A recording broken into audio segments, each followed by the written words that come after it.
ang mga kontratista, kailangan niya ng politician na middleman, di ba, para kumita. Ngayon, dahil sa kukurapan nila at kumita ng malaki ang kontratista, sila na ngayon ang congressman. There's an absolute right and absolute wrong. Everyone knows stealing is wrong. Everyone knows bribing is wrong. But now, it's relative. You're applying to be, ombudsman, and the ombudsman will play a very, very critical role. Do you think this is where it's going to end up, honestly? Or will this be just another of those scandals that will end up in the dustbin of history? I can only answer one way. It's my hope that it will bring justice to whoever needs to be punished by the law.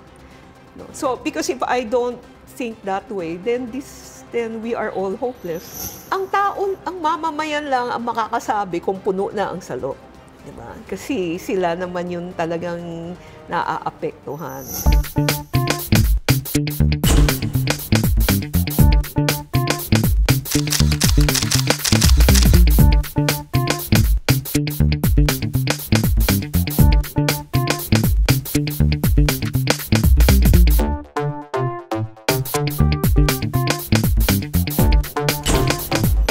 Siyempre, pambansang bukang bibig ngayon, ang korupsyon.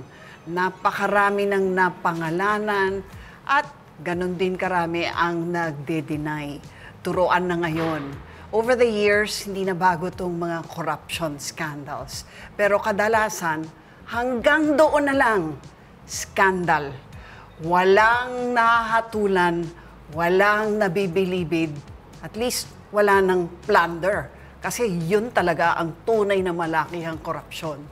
Kaya ang makakasama natin ngayon, bibigyan tayo ng konting liwanag nung tinatawag nating due process na dahil pa naman sa kahabaan ng due process na to, hindi na natin malaman kung balakid ba ito o nakakatulong ba talaga ito sa ating mga cries for the proverbial big fish to land in jail. At bago tayo magpatuloy, mag-subscribe naman kayo, paki-click ito, mag-like na rin, at kung may suggestion kayo ng kausapang Real with Luchi, put it down in the comment section and we'll do our level best to get it for you.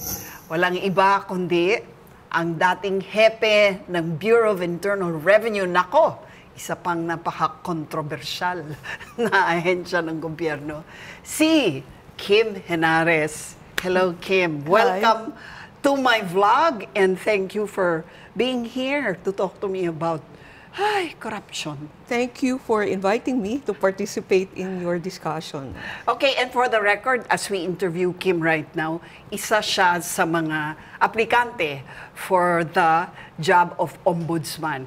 Isang tungkulin na talaga namang napaka-crucial, lalo na sa usapin ng corruption in government. No? So matanong lang muna kita, bakit ka na-interesado sa job of ombudsman? Well, para sa akin, at the end of the day, Pilipino pa rin ako. No? So kailangan lahat tayo tumulong. No? So this is like an offer to help. No? So being a Filipino does not stop or begin by just joining the government. No? Kailangan araw-araw meron tayong intensyon na tulungan ng bansa natin. No? So, sa tingin ko, itong position na ito is parang pareho lang naman dun sa ginagawa ko sa BIR. The only difference is sa BIR, taxpayer ho yung kaharap ko. Ito naman ho, government officials. No? So, mas malupit. Malupit?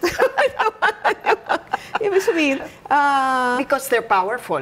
I mean, taxpayers, well, yes, they evade, but they're not in positions of power.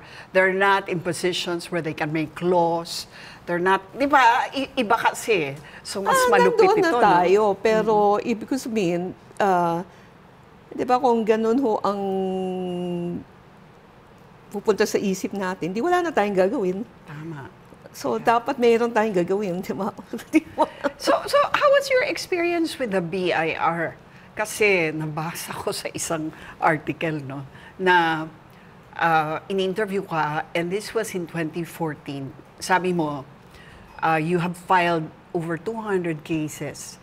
Pero as of that writing, 10 pa lang ang nakarating sa DOJ. At halos wala pang nakakarating sa mga korte. Is that not frustrating?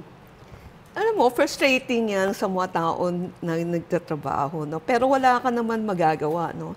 Kung ipapairal mo yung frustration mo, di wala na tayong gagawin. Well, so, that's we true, have to try. So, ang sa akin na naman, maskin dati na sa BIR ako, kasi may mga tao nagsasabi, bakit kayo file ng kaso? Kayo nagtatrabaho, yung iba hindi. So, doon lang naman maaareglo, no? You give other people the chance to make money. My opinion is, I don't care what other people do. I should do my job. Kung ano yung trabaho ko, dapat gawin ko yan. That's my conscience. Diba? Kung ano yung gagawin ng ibang tao, konsensya na nila yan. At sila, may accountability naman ho yan. Kung hindi dito sa mundo, sa susunod na buhay natin, may kaso kami, nagre-report kami, pinile namin, nag-press conference kami. Pagkatapos doon, tapos na. No? Pero wala na kaming yung... So, you let go na? Yeah, kasi hindi na namin pinapersonal yan. So, you go to the process. Nandun na tayo sa preliminary investigation, nasa DOJ, tapos sila magde-decide kung pa-filein ba ng kaso. No? So, in effect, ganun ho yung naging attitude namin. No? Kasi sa dami nung dapat namin gawin, kung if I get bogged down with that, wala na akong gagawin na iba. And the second thing is yung filing of case is also to trigger a behavioral change. Hindi lang naman dahil gusto ko siya makulong. Kundi, sinasabi ko rin ho sa lahat na tao, kung hindi ho kayo gagawa ng tama, meron hong consequence. I always say in life, every action has a consequence. If you do good, meron kang reward. Kung if you do bad, dapat may punishment. No? So, yun ho yung message na pinapaabot namin na kung may ginawa kayo, ultimately, mahuhuli kayo. Madidemanda kayo. Assuming hindi kayo na kulong, pero yung perwisyo na you have to go through might be enough for you to stop doing that. I hope so. Pero yung due process nga kasi, in another interview, sinabi mo rin yun, na parang, kung minsan, yun lang hirap sa due process. Parang, I have to quote you there. Let me look for it, ha. Actually, You downloaded it? I did. Kasi ang ganda eh. Sabi mo, ito ha, you said, as a lawyer, I understand the need for due process. However, sometimes there's too much stress on giving criminals their due process rights rather than the rights of the taxpayers who are being oppressed. In other words, di ba, yung due process, mas nabibigyang diin yung karapatan ng tiwali kesa dun sa general public service that you're trying to fulfill. Yeah. Yun ang injustice dyan. So, in trying to give due process, you are also creating an injustice somewhere, no? So in life, it's a balancing act. Like I said, lahat na gagawin mo, may kalahating tao na ayaw, may kalahating gusto. So magdidesisyon ka lang kung ano yung tama at dapat mong gawin, no? Huwag ka na mag-alala ano bang iisipin ng mga tao, no? Because you are just required to do what is right. And due process, I can understand rin kasi kunyari, mali yung pinarusahan mo, kawawa rin naman siya. Di ba? Nakakulong siya na matagal. Di ba na wala siyang kasalanan. Di ba? So, kaya lang, ang problema sa due process sa Pilipinas, unfortunately, it is also, in all of this controversy, it's a failure of all the system and institution. And when I say failure of the system and institution, everyone has a failure. Kasi if everyone has been functioning well, hindi naman ho mangyayari ito eh. Yun. Diba? Kaya pag-usapin natin itong nangyayari ngayon. No? So, nandito pa lang tayo sa simula ng mahabang prosesong yan. In fact, ngayon, inaalam pa lang, di ba? Ang alam lang nating lahat ay talagang siguradong may corruption dahil may ghost projects di ba? Yeah. At may mga substandard. At meron ng mga umamin nga na talagang nagbayad at may mga binayaran. Okay, so to be sure, this is not the first time that where the whole nation is embroiled in, hearings on corruption of high government officials, i.e. Congress and Senate. No? Yeah. Pero, dami na di ba, mga Napoles, ang dami na talaga, mga fertilizer scam, etc. Pero parang wala nang napaparusahan. Sa tingin, anong pananaw mo, your thoughts on how all this will probably end up? Well, I still am hopeful, no? Because first, like for example, yung Ghost Project, hindi yan depende na although, syempre, degree of culpability, no? It's based on the evidence. The evidence are all documentary, di ba? Meron kang budget appropriation, meron kang terms of reference, meron kang award, meron kang notice of award, meron lahat na cheque, pinirmahan, tapos walang project. So, lahat yung nakapirma dyan, madali yung kasuhan. Kasi evidentiary lang yan eh. Ang problema is yung gusto mong include other people na, syempre, kung bribery, wala naman pipirma yan eh. Diba? So, paano mo siya hahabulin in that case? Ang mahahabol mo sa kanya, this is now where the SALN comes in, the net worth method, the Anti-Money Laundering Council comes in. Kasi then, you trace the money. Paano ba yan pumupunta? Diba? Umakyat, kanino pumunta? Diba? Yun mga ganyan. So, as you try to include other people for other crime, mas nagiging difficult. Pero yung base ng ghost, madali na ho yan i-prove. No? Pero yung gusto mong siguro yun sa base ng ghost, yung lahat na pumirma niyan, yung mga sa DPWH, mga ganyan, madali yan kasuhan eh. Kasi evidence lang yan, nakapirma kayo, tapos wala naman na-deliver. Diba? So bakit parang hindi madali? I mean, ang hindi madali, yung gusto nyo na isama yung congressman saka senator. Saka gusto namin? Sino ako? Gusto natin. Gusto ng publiko. Di ba? Parang that's the clamor of the public now. I mean, whether we accept it or not, yes, that's the clamor. True. Because diba? they're the big fish. And sabi nga nila, di ba, sabi nga ni Winnie Monson, in-interview ko, bakit nagagalit tayo dun sa kontratista?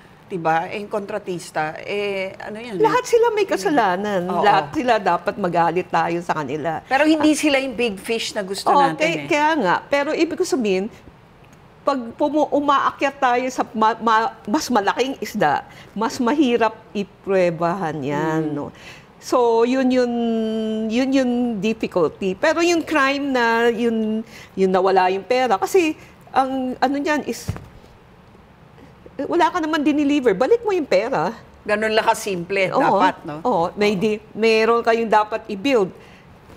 Palpak. So, di ba may warranty yan? Ayusin mo, hindi kami magbabayad ulit. You build it up again based on specs, di ba? Yes. So, you make it very expensive for people to commit corruption. Kasi ngayon, sila yung gagastos.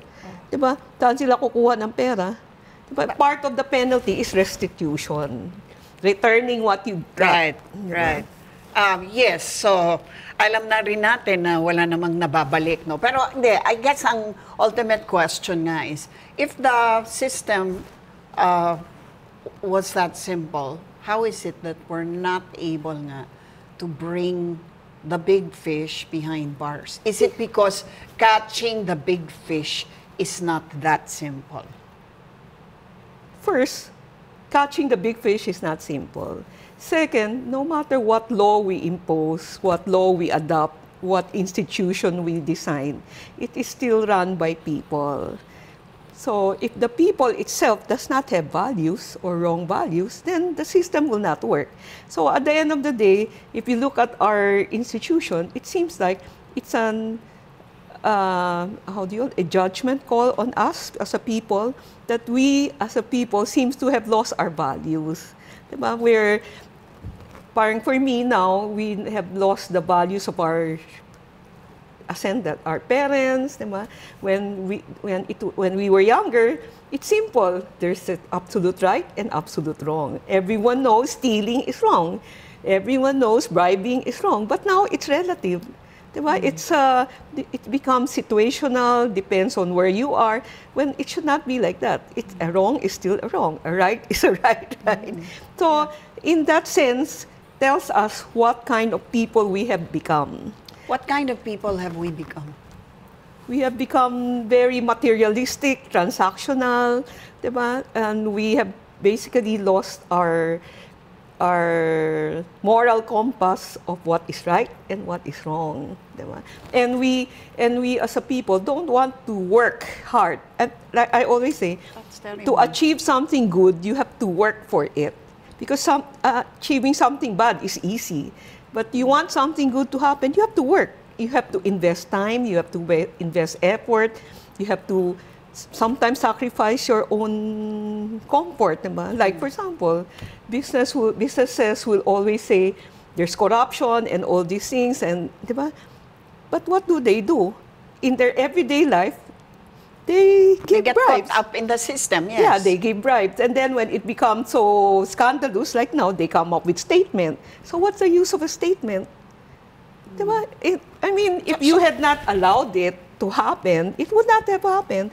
Yeah, you said it's difficult, but where are we now? Aren't we in a difficult situation? A more difficult situation. Yeah, so if we have done what should be done in the first place, it might be difficult, but it will not be as difficult as it is now. Technically, under the law, after the hearings, ano ang dapat mangyari if we were to follow the system? Actually, in the system, we have independent commission that take care of this, diba? That they can motu proprio investigate, or if somebody give them a complaint, they can investigate it and gather the evidence and file the case with the Sandigan Bayan. Or they themselves has administrative power to suspend, to dismiss, and all those things. Sino-sino yung mga yun na merong motu proprio karapatang... Si Ombudsman, he's an independent constitutional commission. So yun, so, ina-applyan mo. Whether ako yun o hindi, yan yung function ng Ombudsman, di ba? So, in this case, siguro, to me, I want to believe that they are investigating already. You want to believe? Yeah, Okay. I believe that they are investigating already. But because I've been in that situation, di ba, BIR.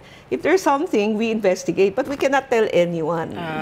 You will only know when we file the case, di ba? Or somebody file a case against Walang that. opportunity for grandstanding doon.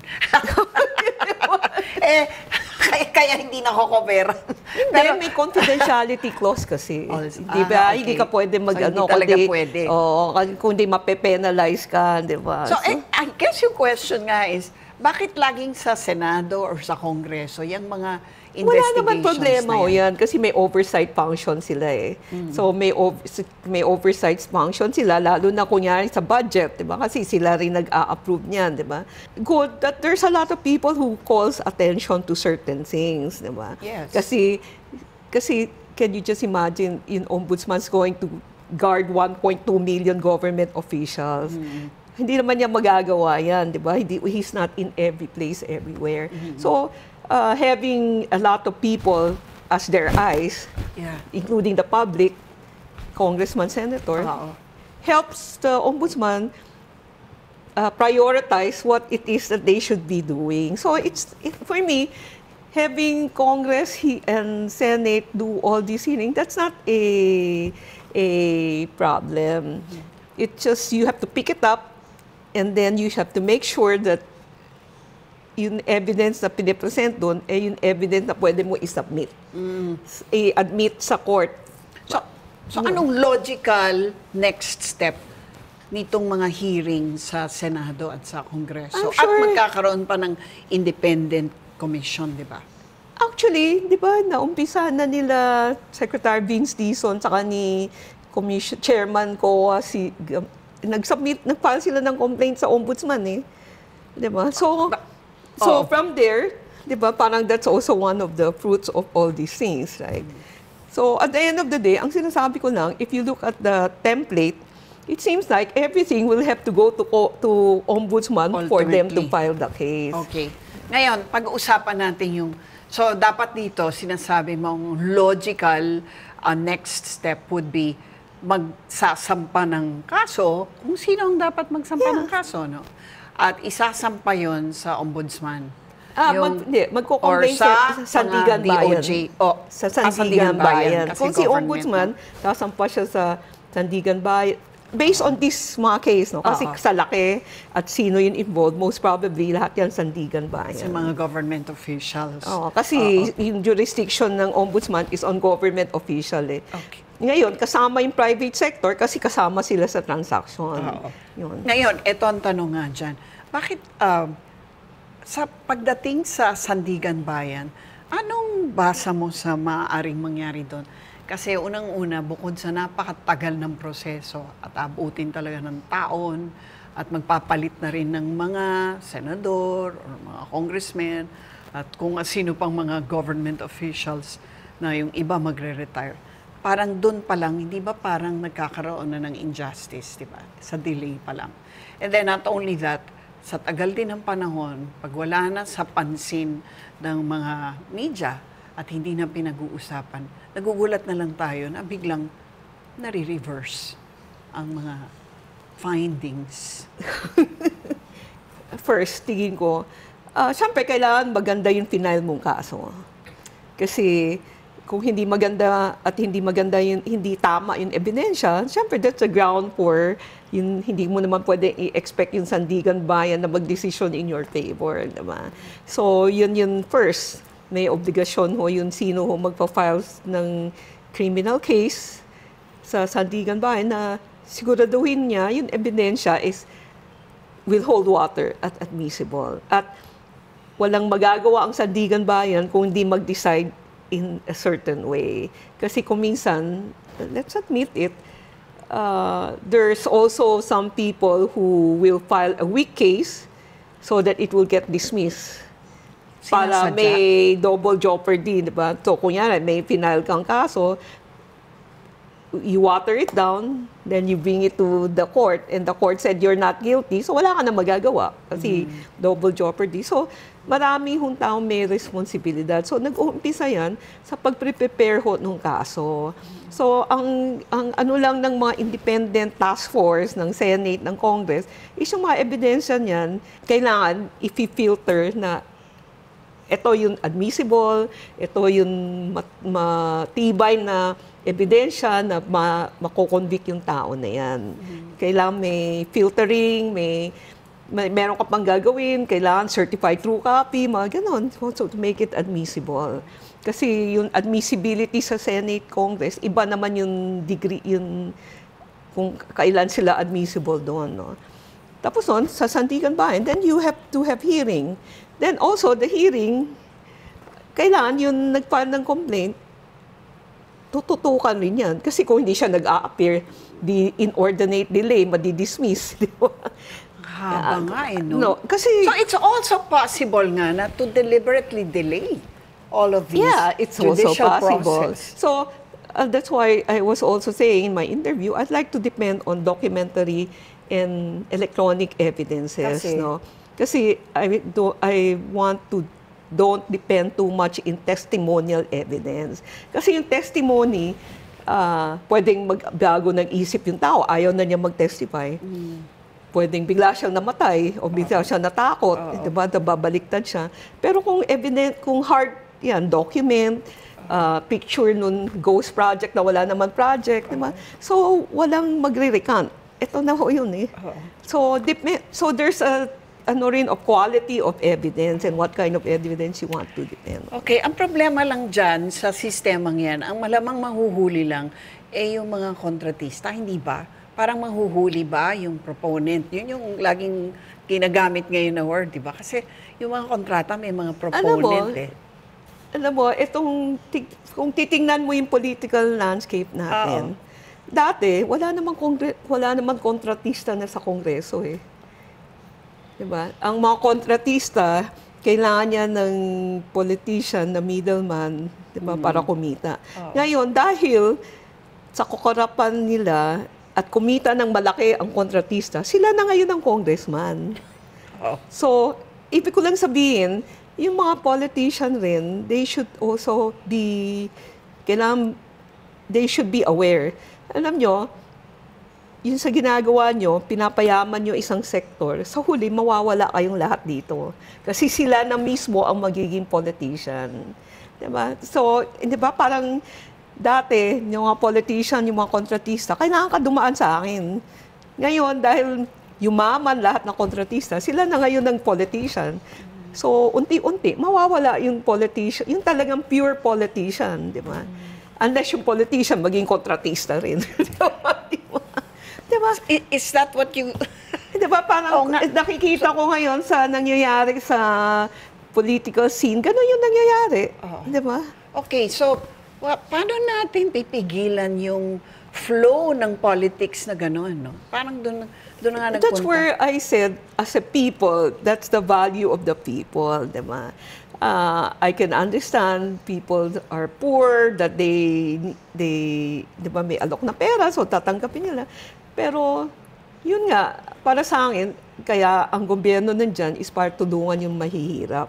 Pero yung mahihirap, hindi naman nila tinutulungan sarili nila. Kasi yung binoboto nila, hindi, at the end of the day, nakukuha nila 30,000, how much, di ba? Hindi naman nila rin alam yun, di ba? Tapos ang dami-dami, naririnig natin ngayon. Dinivest na. O, dating kontratista yan, pero nag-divest na siya. Ang daming mga ganon di ba? So, yung mga botante, hindi nga nila alam na kontratista yung mga kumakandidato. So, siguro, para sa akin, kung yung batas, sinabi niya, disqualified yan, di dapat yung COMELEC, disqualify niya. Di ba? Ibig sabihin, kung yan, nagawa ka ng batas na sinabi mo, hindi ka, mga ganito, hindi pwedeng tumakbo. So, bakit ginawa itong batas na ito? The spirit behind it. Unfortunately, yung mga taong gustong mag-circumvent always say, wala naman yan in word. Spirit lang yan. Pero ibig sabihin, di ba, you know why it was written and what was the intent. Di ba? So you should, di ba? But, di ba, pilosopo. So you said in one post nga na, itong mga ghost projects na ito, ang dali-dali lang nitong kasuhan. Ang dali-dali lang malaman. Yung project itself. Oo. Pero yung pataas, yan yung mas mahirap. So ano lang ang pwedeng mahuli kaagad-agad? Yung makikita kahit pa paano magkakaroon na tayo kaagad ng yung sense na at last, justice! Yung lahat na involved dun sa project na yan, no, na nakapilma.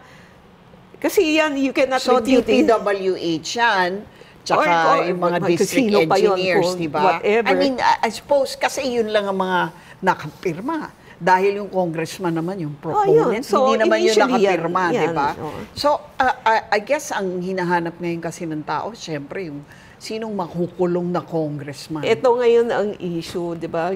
Kasi may rule, may law rin na, kunyari, there's bribery, di ba? So, kunyari, ako nag-bribe kay, si A nag-bribe kay B. Si A, pag magte-testify siya na nag-bribe siya kay B, pwede siyang ma-absuelto sa bribery. Kasi? There's a law that says that Yung parang witness siya or parang hindi. There's a specific law, not whistleblowing. Basta there's a law that said if you... That's why I said, alam nyo, maraming batas na pwede mong implement. So yung nag-bribe, pwede siyang magsalita? Oo. So pag nagsalita... Baka yun ang ginagawa ni Bryce. No? Pero ngayon, ang ano dyan, siyempre kung minsan nagsasalita yung tao, totoo ba yan? So ngayon, siyempre you have to have corroborating evidence. Diba? Okay, kasi paano yung corroborating evidence? So dyan ngayon, yung kailangan ihimayin yan, maski may nagsabi na nag-bribe, na siya nagbigay ng bribe, kailangan meron siyang, hindi pwedeng ako lang, di ba, where you follow the trail of the money. Okay, sinabi niya, nagbigay siya sa kanya ng 245 million. Pag punyantahan mo yung bank account niya, may 245 million. Di may circumstantial evidence. Okay, so ipag-usapan natin yung mga bank account. Paano magkakaroon ng access sa bank account? Gustong malaman ng publiko ngayon, no? Paano natatago yung mga milyon, daang milyon, bilyon pa nga na pera, paano yung money trail doon? Kung hindi yan cash, di ba, papasok yan sa bank account. So kung pumapasok yan sa bank account, natitrace yan through AMLA, Anti-Money Laundering Council, kasi lahat na transaction beyond 500,000, nire-report yan Sa AMLA, ng yes. bangko, di ba? So, na-flag yan. Oo. So, dapat pwede mo yan makita. Secondly, kung ikaw ay government official, pag binasa mo yung SALN ng ine-execute ng government official, may waiver doon ng bank secrecy law eh. So, pwede kang As in, magtanong. wala nang... Ngayon, pag nag-request ka, di ba, electronic na, can I request to all the bank, can you give me if this person has deposit with you? Siyempre, kailangan detalyen mo yung pangalan kasi baka may doble, di ba? Pangalan, birthday, di ba? Pagbigay mo sa kanya, dapat the bank can give it to you already because We're talking everything about the government official. government Kasi official. SALN yan, di ba? Oo. So, pag So, nag-request... dapat yan ang tandaan natin. Lahat ng mga gobyerno official, meron silang statement of assets and liabilities Guilty. nila. Nandoon din, Yun. nakasaad din doon na May i-waive nila. Yeah, yun. Meaning, hindi nila pwede gamitin ang bank secrecy law para protektahan yung investigasyon ng kanilang mga account. Tama ba? Yeah. So, Okay. yung ombudsman, pwede siyang sumulat sa lahat na bangko na pwede ba mag-generate kayo ng lahat ng Okay. account na meron sa inyo ng lahat nitong... Kasi dati, Pero hindi lahat, mo... pero local banks lang yan, di ba? Paano kung meron sila sa Alam mga mo, Antilles, mga ganyan-ganyan, mga Alam mo, o mas Canary madali nga Island? hulihin sa labas eh. Bakit? Kasi may exchange of information treaty tayo with a lot of nations. So kung talagang gusto mo, malalaman mo, Oh, pero kailangan ba muna may kaso muna? hindi naman. So, in other words, kahit na, kunyari... Actually, pag nakuha mo yun, tsaka ka magkakaso. Kasi yung okay. ano... So, kunyari ngayon, ang dami ng pinangalanan ng mga congressman. Ang dami ng pinangalanan ng mga senador din, di ba? So, kung gusto natin malaman nga kung talagang sila yung proponent, pwede ba natin ngayon pa lang hingin na yon? Pero yung opisina na humihingi, hindi naman lahat na tao pwedeng humingi. Sino lang ang pwede? Yung ombudsman. Ombudsman lang. Yeah. Okay, paano yung mga sinasabi nilang, nagre-rent pa raw ng condo or bumibili Ayun pa ng yun, condo? mahirap. Yun na nga. Ang doon dahil may experience ka sa banking laws, no? Paano nangyayari yun na nagkakaroon sila ng billion, 100 million sa isang condo na cash? Saan kinukuha yun? Alam mo, sa totoo lang, dapat nun, nagre-report rin yung real estate broker sa real estate developer. Kasi kasama sila dun sa AMLA eh. Kasama sila na What dapat do you mean nagre-report. nagre-report yung real Like estate? So, kunyari, si Diskaya. Kunyari, Oh. may bumili sa'yo ng condominium, yung Okay. developer, dapat nagre-report rin sila sa AMLA eh. Kasi they're one of those covered Ganun ba? person. Okay, so bumili ng kondo, pero syempre bibili ng kondo sa pangalan ng anak or sa pangalan ng misis. I mean, ganyan ang mga style ng mga kawatan, di ba? Pwede mo naman rin, first, kung condominium yan, may CTC yan, Condominium Oo, Certificate of title. Title. Oo. So, pwede mo tanungin ng Land Registration Authority kung meron ba siyang mga ari-arian. Paano mo nakukuha yung 250 million or 2 billion in cash at nalalagay mo yun sa kondo? Saan ang gagaling yun? Di ba sabi nung tao, dineliver siya ng pera na inbox? Kaya nga, so kanino nang galing yung cash na yun? Kinuha sa bangko yun? Winidraw yun sa bangko? Pwede ba mag-withdraw ng ganong kalaking halaga Kaya sa bangko? nga, sabi ko, the bank will have to report it to AMLA, di ba? And now, hindi ka pwede mag-deposit ng malaki. Hindi ka rin pwede mag-deposit Exactly, mag-withdraw di ba? ng malaki kung wala Oo. kang, di ba? If you look at your withdrawal slip, Yes, may limit, di ba? Hindi lang yun. May sasabihin niya, magde-deposit ka, sa tatanong niya, source of fund. Oo, di ba? Tapos Pag mag-withdraw more than ka for 500. what purpose? Oo. Di ba? So you're saying lahat yun recorded? Yeah. So all that money can be traced? Yes, as long as it did not start from cash. When will it start from cash? But if Anong it mga comes from instances but if na? it comes from government, it cannot start from cash Exactly, because di ba SARO SARO yun yeah, di ba? yeah.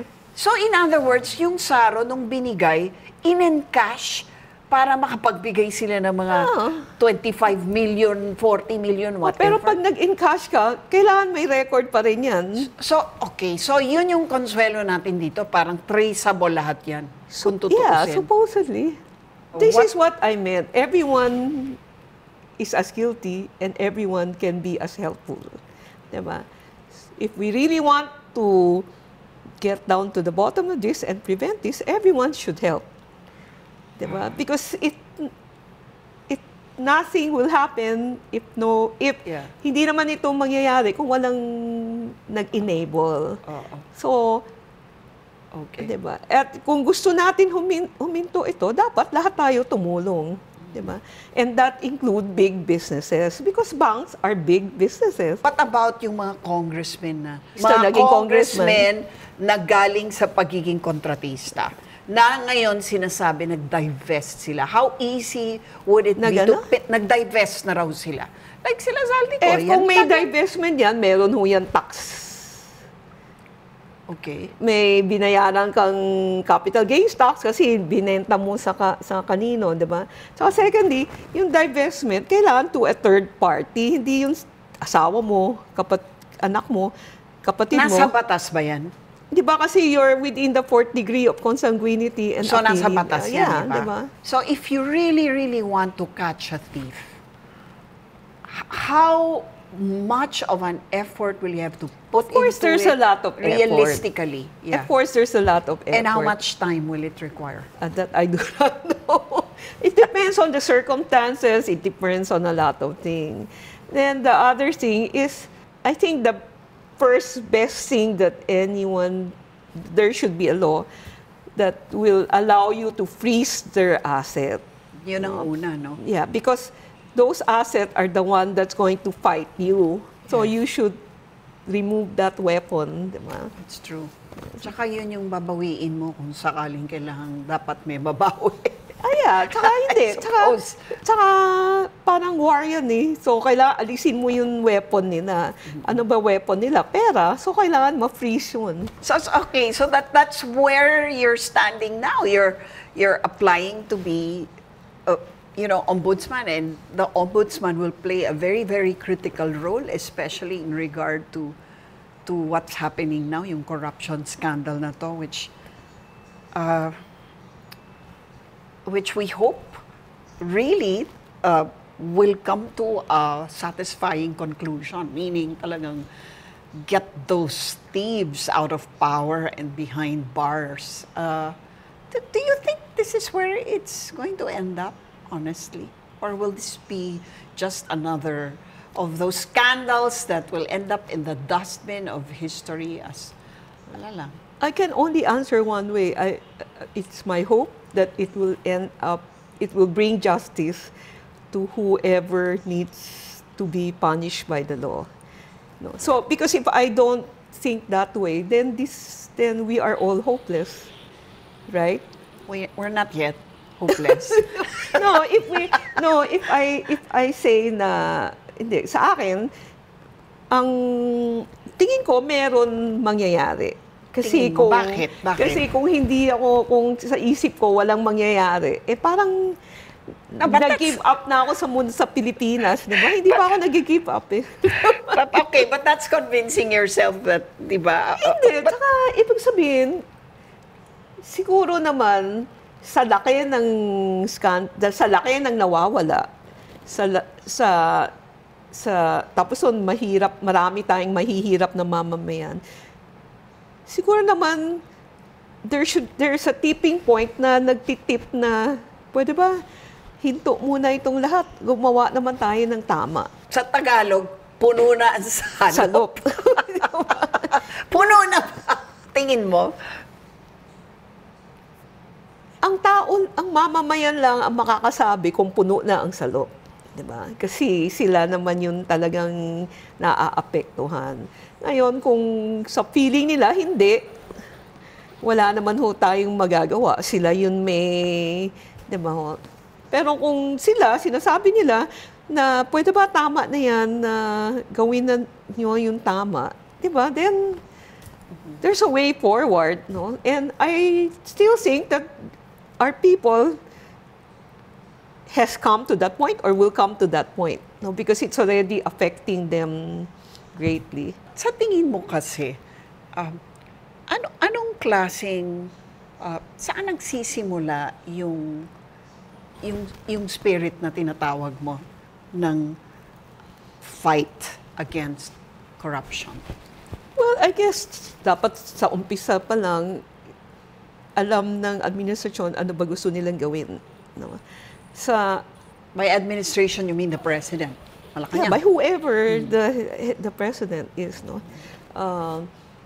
And then alam mo kung ano gusto mong gawin at lahat ng tao na nasa administrasyon mo alam ano yung gusto mong objective at lahat sila agree na yun ang tatahakin ninyo. And pangatlo is example, no, yung leadership by example, kasi kung nakikita ng mga tao mo na talagang seryoso ka at siyempre susunod sila.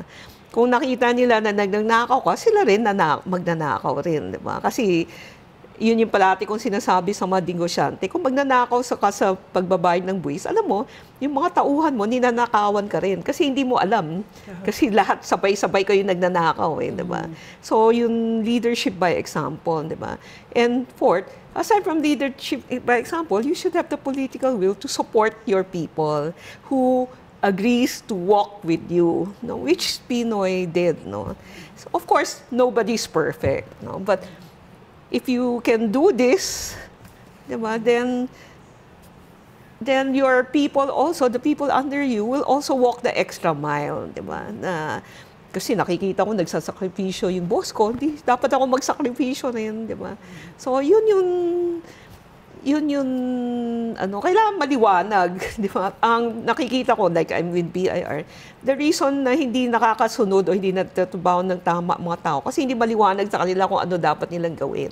So from day one, kailangan maliwanag, ano ba ang dapat mong gawin, ano ba expectation ko, so based on this, ito ho mangyayari sa inyo, mapropromote kayo, magaganon, di ba? So based on that, lahat ng tao nagtatrabaho, di ba?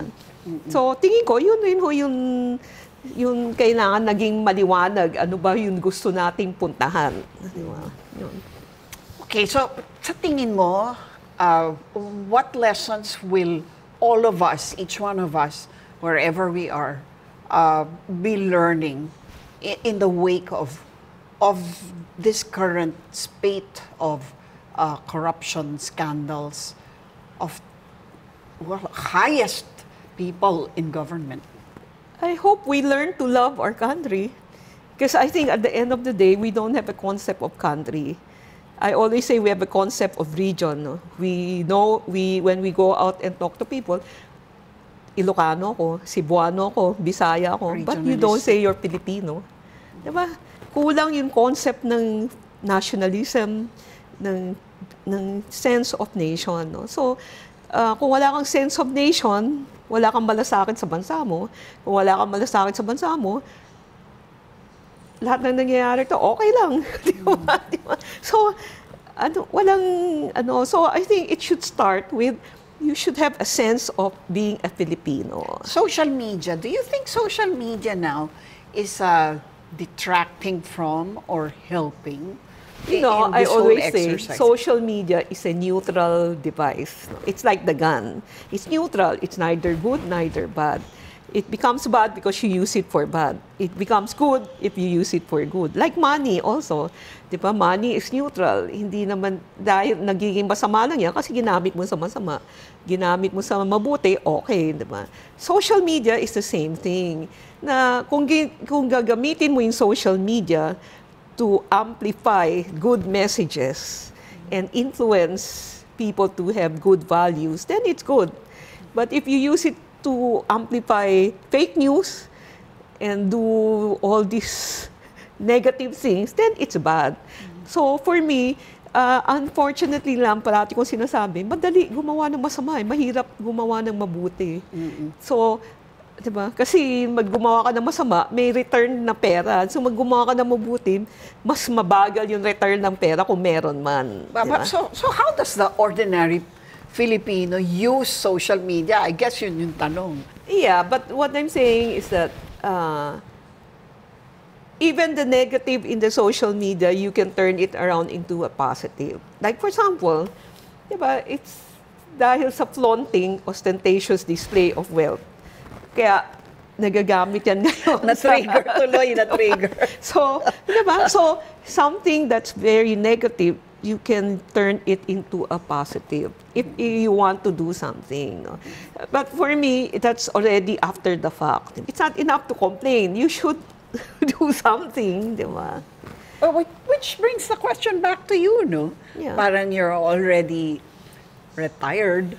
I mean, technically, you can just live the rest of your life enjoying your retirement, but you're now applying to be ombudsman. What drives you to continue working for government? What drives you to continue pursuing service in government?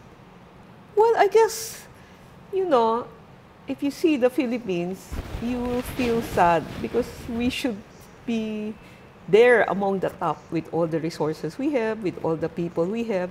But unfortunately, we keep on going down and down and down. So, to me, that's, di ba, parang sayang ang Pilipinas. So, pero hindi naman enough na yung feeling ko sayang ang Pilipinas. But dapat meron rin akong gagawin. So, yan yung, parang yan yung alok ko na, if you want to, I can help. If you want to. It's not, so, it just, di ba, parang walking the talk. I'm telling you that all of us should do something. Di ba? Same, I have to do something. And even if I'm not in government naman, you know, there's a lot of people who comes to me asking for help for their problem, free of charge. with Pwede talaga? O free of charge daw? No, there are people who, kasi if they're naman talaga ordinary people, they come to me for help. I don't charge them, I just help them, di ba? Iba yung client ko na nagbabayad talaga, no? Pero yung, kunya, yung ordinaryong tao na bigla silang may problema na hindi nila, di ba? Na kung kaya ko naman, I help them, no? So, in that sense, it's just a continuation of trying to help people, no? Yun. Lawyer ako ng bangko. Well, so you're a lawyer and you're an accountant. And you have worked in the private sector and you have worked also in government. Yeah, diba? actually, working government is a detour. It's never been in my dream to work in government. It's just, I got married to my husband's family, right? So, and my father-in-law has always wanted his children, after establishing themselves, to work in government. But none of them did. Only me. So yung in-law pa yung nag-fulfill. Yun. So that's how I got into government. But if you ask all my classmate friends, I think I will be the last person they'll think that ever will go to government. So why did you go into government? Yeah, apart from your father-in-law, I guess there must have been parang a self-driven motive also, di ba? No, I guess the thing there is everything, all the experiences, all the training I got, without knowing it, prepared me to go to BIR. Di ka natakot na BIR to? Naku, corrupt ang image nito. Tsaka ang daming bayaran dito. And sabi nila, sa loob daw ng BIR talagang culture of corruption daw talaga. I still have good opinion of government employees and officials. Talaga? Kasi para sa akin, like for example sa BIR, parati ko sinasabi, 90% ng government employee, tingin ko honest. 10% lang yung tingin ko na may problema. Of the 10, mga 9 nun 10 is, kasi para sa akin, to be a successful corrupt person, you have to be intelligent. Kasi kung hindi ka intelligent, nahuhuli ka. Kaya yun, yung mga intelligent na tao, alam nila, kung hindi sila makakalusot, hindi sila mangungurap. So, susunod sila sa... Pero may isang 1% na incorrigible. Maski ano gawin mo, hindi talagang pipilitin nilang mangurap. No? So, yun how you run the agency, you have to take this equation into heart. No? So, and the other thing is, kasi everyone is busy. Wala kaming panahon 'Di ba? So kung busy ka, hindi ka mag-iisip ng masama. 'Di ba? Kasi wala kang oras para gawin lahat ng trabaho. So yun yung culture. So you're saying that yung BIR nun, very busy doing what they needed to do. I mean, you're really, talaga? Yeah, Oo. you ask everyone there. Everyone is overworked. Right? But how come that kind of image never, well, except during your term, I have to say, no? But after that, hindi ganun Nawala yun. I cannot say anything about other. It's just, ibig sabihin, yan yung sinasabi ko na these are eye-opener, no? Pero you have to be a manager. To me, to be a good, you need managers to head government agencies more than technocrat, no? Because it's a big bureaucracy. What's the difference? Technocrat versus manager? Because a manager will know what my weakness is, and I have to get the strength from other people, and who the other people are capable, are qualified. No? So you get advice. Yeah, and placing the right people at the right places, putting up the right system to monitor that performance are done, and then making sure people are rewarded based on their performance, not because of anyone's recommendation or anything. No? And making decisions quick. If you, in the BIR, what I said is, because we're implementing tax laws, and it has to be strictly interpreted. So the instruction is, you strictly interpret the tax code, you can make the decision. You don't have to come up to the commissioner because you just strictly interpret it. Yes. Diba? You don't have to even use discretion. So kaya mo ng decision na yan. Whereas yung technocrat, kasi ganito, kunyari, example lang, mga doktor, ilan ba minamanage ang tao? Di ba? Receptionist, nurse. Siguro 3, 4 na tao lang yan. Tapos gagawin mong head ng agency sa health. Ilan ba minamanage siya? 100,000 people? How will you expect somebody who's managing 4 people to be able to manage 100,000? Diba? Same with lawyers. In a law firm, how many people are you managing? Diba? So, to me, it's really, I'm not saying they don't have the skill, but you don't depend lang on the technical skill, but you depend on the management skill of the person. Because even if he's managing 4 people, if he shows he can manage, he has that management skill, then that's fine. No? But doon mo makikita na how offices are run efficiently. Yun yung, You're saying that there are more technocrats than managers, or there are... I'm not saying there's more technocrats than managers. I'm just saying that there are people who does not have management skill that are holding Yun ang kulang. head of office Yung management skill. skills. Yeah. So, the other thing is to recognize that and to get more training. Or, Yeah. I don't know, some people said it's inborn, some people said you can train. So if you can train, then you go get training. I can't believe that right now the 10% corrupt in government does not seem accurate. Of course, I may be wrong. It's a perception for sure. It's more like a majority. The reverse, especially- you're yes, saying it's the yes. reverse. Well, that's just my personal opinion, having been there. No? So, because if you're outside, you don't really see what's going on, right? But I've been there, and that's how I felt. No? Okay, so given what we're seeing now, and more names are being named, and mukhang malawakan talaga, no? At flood control pala nga ito, di ba? Hindi pa natin... Actually, ang issue ko nga sa flood control, di ba? Dapat CAPEX yan capital expenditure. Correct. Pag tinignan mo yung budget natin ng flood control, parang hindi CAPEX parang recurring expense. Parang MOOE, every year na lang. Di ba? Di ba, dapat nun, pag ginawa mo na yan, dapat... Tapos na. Oo, di Yeah. ba?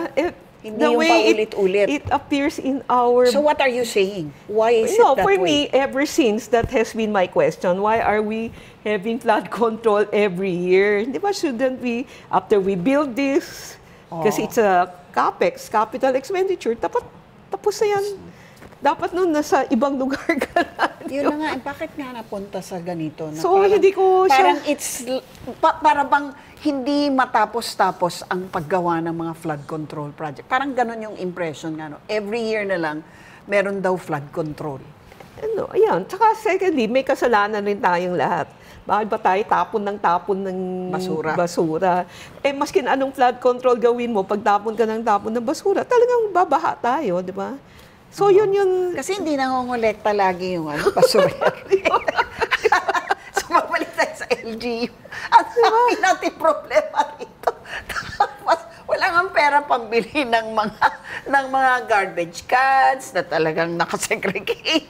I mean, you know, an ordinary household in the Philippines, really, truly. I Actually, mean, you see it in the K-dramas, di ba? Di ba, no, yung pag nanonood ako ng K-drama, napapansin ko sa Korea, bawat household, no matter how small, nakasegregate sa bahay pa lang. Di ba? Meron na talagang segregation. Actually, para sa akin... How many households do pero that? para sa akin, kung hindi mo magagawa sa household, dapat in a community, meron ka ng yung malaking garbage na doon kayo mag-segregate na kanya. Kung Pero hindi kasi mahirap mag-segregate pag community na, di ba? Who's going to do the segregating? No, what I mean, Dapat- kasi mahirap naman magbigay, hindi ka nila afford kumain eh. Magbibigay ka pa ng Kaya, garbage. yun na Ibig nga. sabihin, in your house, pwede ibalot mo, hindi mo naman garbage nga, balot mo, segregated already. Tapos magtatapon ka, you throw it in the segregated community garbage can. Diba na malaki. So pagdating ng garbage collector, i-lift na lang nila. Diba? Ay, hindi. Hindi, baka sa inyo. Hindi. Ibig sabihin, kasi may budget ang barangay eh. Naku, Diba? isa So, pa yan. dapat yan yung... Hindi naman as in wala kayong budget. May budget yung barangay. Diba? Okay, ganito na lang. Kasi, you know, everybody really has to, I mean, everybody's guilty. Everybody is complicit. That's what we keep saying. Lahat tayo may pinananagutan kahit papano. So, doon na lang dahil ang hirap nga na lahatin, sabay-sabay. Where does it start? Where do you think the clean up, and by that I mean corruption, not basura. I think it should start with everyone, no? But syempre, everyone should start within themselves, no? But the effect syempre is not as dramatic because we're small pebbles in a river or something. If it comes from the top, it becomes more dramatic. So I would think it should go both way, from below and on top, no? So it makes the work easier and faster and more permanent. Because if it's just from the top and there's no real change in the bottom, babalik at babalik rin yan eh. Diba? So kailangan yung dalawa na nagtutulungan. No? Yun may pagbabago sa ilalim, may pagbabago sa taas. Dapat nagtutulungan, hindi nagtuturuan. Parang nangyayari kasi nagtuturuan eh. Diba? So, at saka, ibig sabihin, one of the things that, is, one of the questions that was asked in my interview is do you think, kasi Your diba, interview where? with the ombudsman, Okay. that the prosecution rate of the ombudsman in Sandigan Bayan fell from 60% to 22%. Do you think there's something wrong with the Sandigan Bayan? This is in the I last said, year. the problem is first, before we start looking at others, we should look at ourselves. Baka naman we ourselves did not file cases that are strong. So when you get to Sandigan Bayan, it get dismissed. So rather than saying it's somebody else's fault, we should evaluate first ourselves. Is there a fault in us? What do we need to change before we go and start? Diba? I think that's everyone has to start doing that somehow in some way. Na we should not, and I think we should take hold of our own destiny. Don't depend on others. What is it that I can do? Diba? Parang what we're doing and what is that? We are all dependent on one leader. That's everything. Kung mali siya yung may kasalanan, di ba, kasama tayo doon. Wala tayong ginawa. So, di ba, parang, that's what, parang, siguro we should take hold of our destiny and do something in our own small way. No? What is it that within our sphere, make a real evaluation. Ano ba yung problema ko? Ano ba yung dapat kong i-change? Diba? Ano ba yung, diba? Parang, kasi pag lahat tayo gano'n ang ginagawa, parang jigsaw puzzle yan eh. Gaganda yung picture. Whereas kung hindi tayo ganyan, patsi-patsi. Diba? Butas-butas. So yan yung, diba? Kailangan lahat tayo magmalasakit sa bansa natin.